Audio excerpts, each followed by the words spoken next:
এটা স্টিভ আর এটা স্টিভের চাচা।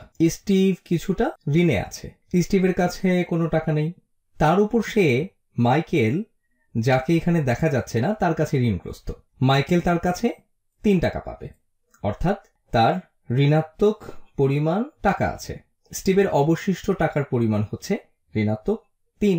স্টিভের চাচা স্টিভকে খুবই পছন্দ করে, তাই তার কাছে খারাপ লাগছে যে স্টিভের কাছে কোনো প্রকার টাকা পয়সা নেই।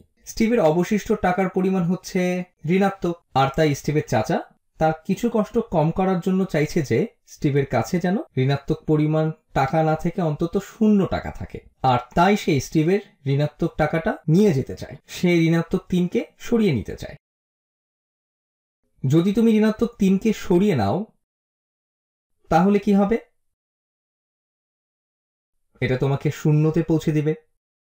ঠিক যেই জিনিসটা তোমার কাছে ছিল সেটা যদি তুমি ফিরিয়ে নাও, এটা তোমাকে 0তে পৌঁছে দেবে। সুতরাং একইভাবে তুমি যদি কারো কাছে ঋণী থাকো এবং সেই ঋণ যদি শোধ করে দেয়া হয়, তখন এটা 0তে চলে আসে।